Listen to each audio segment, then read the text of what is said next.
Je vous invite donc à la prière. Éternel, notre Dieu, ce matin, c'est un privilège d'être là avec mes frères et sœurs, d'être accueillis pour ce moment de partage. Je prie que ta parole, qui est une lumière, vienne nous éclairer. Ta parole qui est le pain de vie, nous nourrisse ce matin. Sois loué, sois béni, sois exalté, parce que tu n'as pas changé depuis le début. Tu as aimé le monde que tu t'es donné. Et ce matin, que cet amour se révèle à chacun de nous. Au nom de Jésus-Christ. Amen. Amen. Ce matin, en pensant à tout ce contexte, à tout ce que notre monde vit, j'ai à cœur de partager sur l'essentiel pour moi, c'est que nous devons ranimer la flamme. Ranimons la flamme de l'esprit. Dans 2 Timothée chapitre 1, verset 6, l'apôtre Paul souligne cela avec force. Et ce matin, nous voulons considérer notre marche, notre engagement avec le Seigneur et dire que nous avons besoin chaque jour que cette flamme, ce feu, ne s'éteigne jamais. Mais pour cela, il faut l'entretenir. Il faut prendre soin. Nous sommes à une saison où on fait des grillades, on fait des camps de jeûne, on passe du temps autour du feu. Et très souvent, ce qui se passe, c'est que on essaie d'être là, présent, autour du feu pour ajouter, pour que le feu prenne bien, que le feu ne s'éteigne jamais. Spirituellement parlant, nous avons aussi besoin de prendre soin de ce feu, de prendre soin de ce que Dieu nous a communiqué. Et une image pour illustrer ce que je veux dire, c'est que pour ceux qui connaissent les lampes à pétrole, je ne sais pas s'il y en a encore qui se souviennent, hein, mais pour nous en Afrique, c'est encore la source de lumière. Là où il n'y a pas d'électricité, c'est une lampe à pétrole, hein, qu'on allume et avec ça, ça éclaire. Et quand vous prenez la lampe à pétrole, vous allez remarquer, bien sûr, il y a le pétrole dedans, mais il y a quelque chose d'insignifiant qui est là. Il y a une mèche qui est là, qui est reliée au pétrole. Et cette mèche doit continuellement être au contact du pétrole pour qu'il y ait la lumière. C'est dire que nous sommes aussi appelés à rester au contact du Saint-Esprit, de la puissance de Dieu. Dieu nous communique sa puissance. Dieu nous révèle qui il est. Il nous donne les dons les meilleurs. Et c'est à nous de nous entretenir, à nous de prendre soin, à nous d'essayer chaque jour d'augmenter la lumière de notre lampe. Connaissant tous l'histoire dans Matthieu chapitre 25, la parabole des vierges. S'il y a eu les 5 qui ont échoué, c'est simplement parce qu'elles n'avaient pas de réserve. L'huile a manqué. Les lampes étaient là, mais il manquait d'huile. Il faut que les deux conjuguent ensemble pour que la lumière soit. L'huile sans cette mèche ne peut pas éclairer. Mais la mèche sans l'huile ne peut pas non plus donner la lumière. Sans la présence du Saint-Esprit dans nos vies, sans cette relation, sans l'intimité avec le Saint-Esprit, sans la communion de sa présence dans notre vie, eh bien, notre vie reste une vie désespérante. Nous n'avons pas suffisamment de quoi communiquer autour de nous. Mais quand cette huile est là, eh bien, quelque chose se passe. La lumière vient.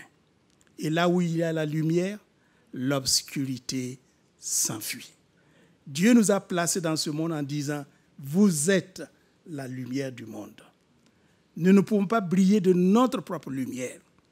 Nous avons besoin de cette relation avec le Saint-Esprit.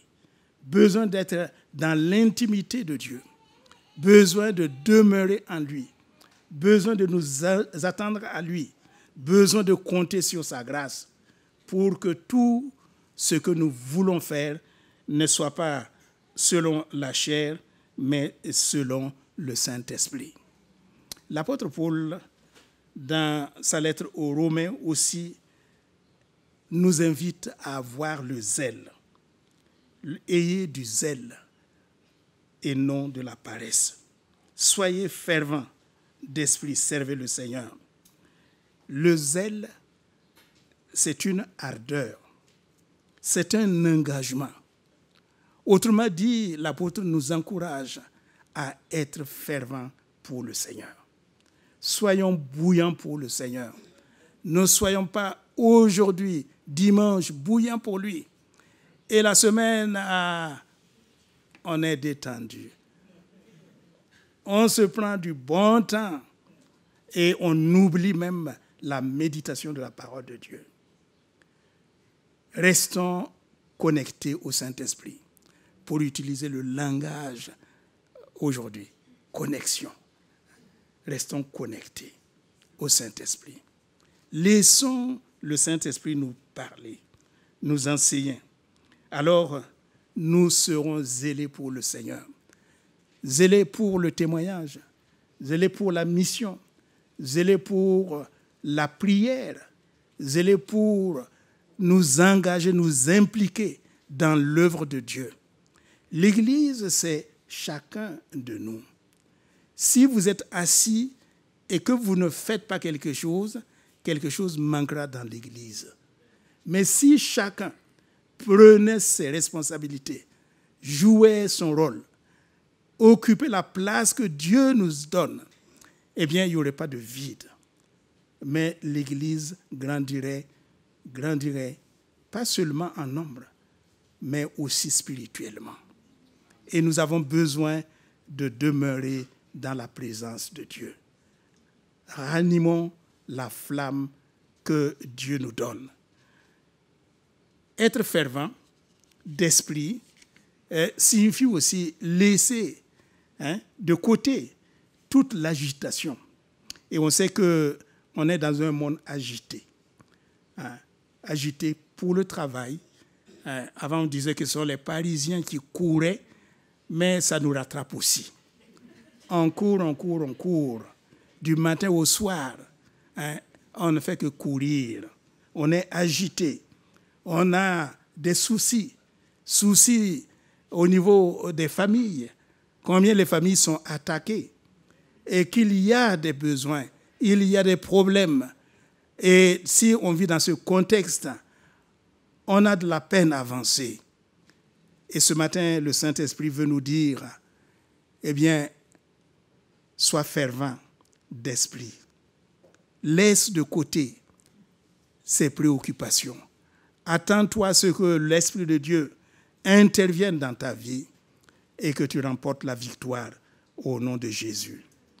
Combien nos tracas et nos difficultés nous enlèvent la joie d'être dans le Seigneur. Mais, frères et sœurs, nos petits bobos, ne nous arrêtons pas. Considérons cela comme un petit test. Parce que d'autres ont des gros bobos, mais ils persévèrent avec le Seigneur. Luttons jusqu'au matin. Paul nous invite aussi à servir. C'est le désir de tout chrétien de répandre la bonne nouvelle, d'annoncer, d'accomplir l'œuvre de Jésus-Christ, de témoigner de son amour. Mais tout cela est possible si seulement il y a le changement dans notre vie. Et ce changement ne peut pas provenir de nous-mêmes. Des fois, on a besoin, on a envie, on se connaît intellectuellement. On peut réciter, on peut citer, on peut dire des choses qui sont sensées.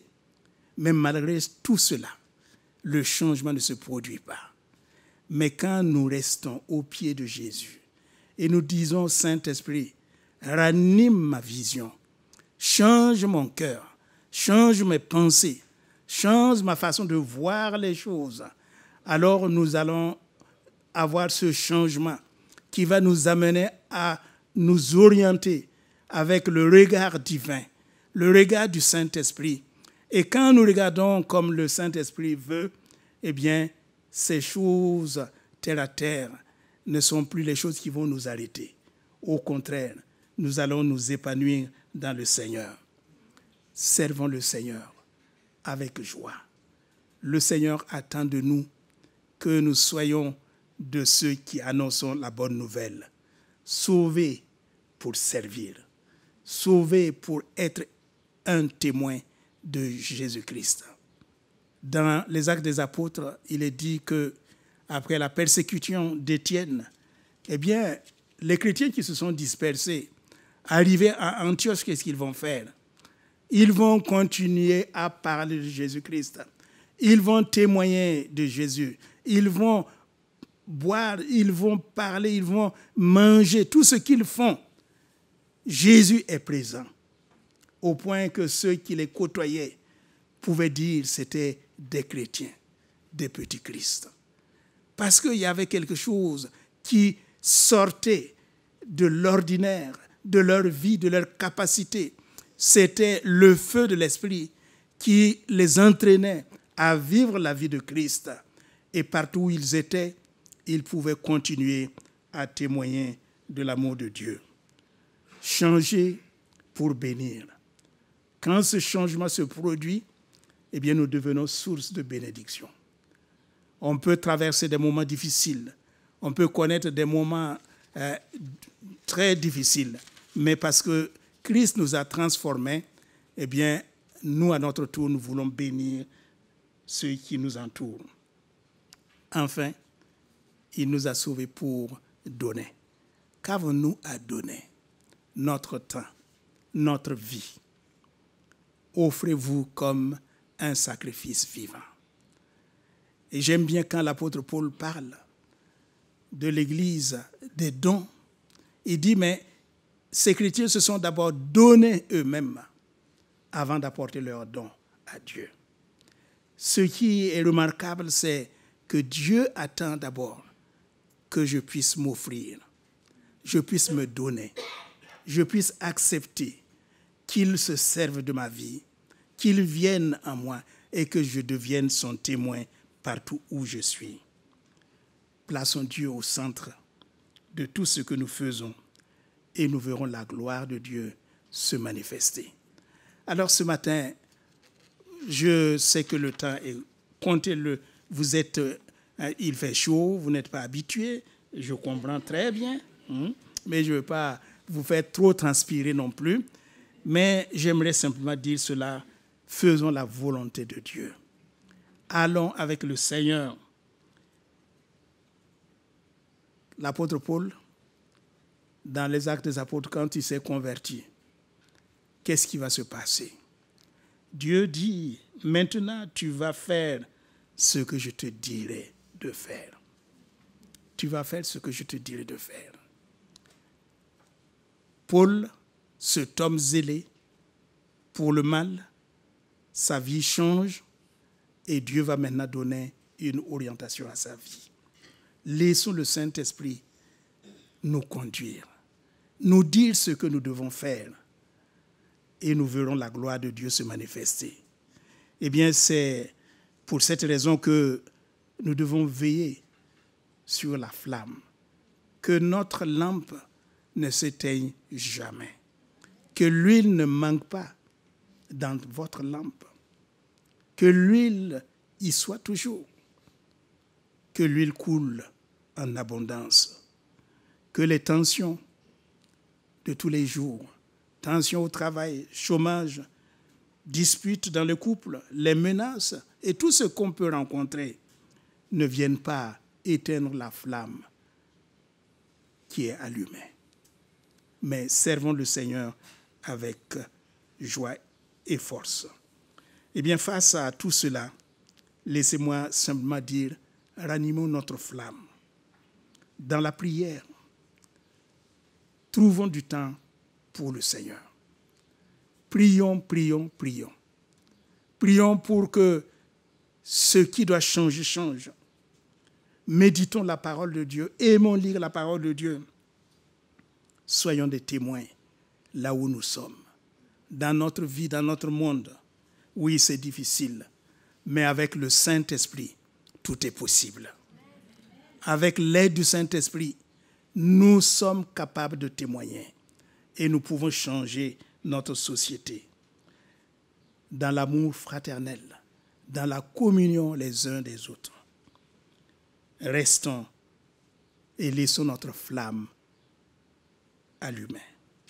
Pour les intercesseurs, que rien ne vienne enlever l'esprit d'intercession dans votre vie. Vous aimiez intercéder. Et peut-être votre situation a fait que depuis un temps, vous avez de la peine. Eh bien, ce matin, Dieu aimerait simplement nous encourager à ne pas baisser les bras. Voyons, regardons ce que le Seigneur veut faire. Et reprenons courage. Courage dans l'intercession, dans le témoignage, dans notre vie de prière. Et il sera glorifié. Que le Seigneur vous bénisse abondamment. Et que ensemble, si le Seigneur tardait, eh bien que nous voyons des vies transformées. Parce que nous aurons accepté d'accomplir sa volonté. Soyons engagés pour le Seigneur. Ranimons la flamme et que cette flamme ne s'éteigne jamais. Amen.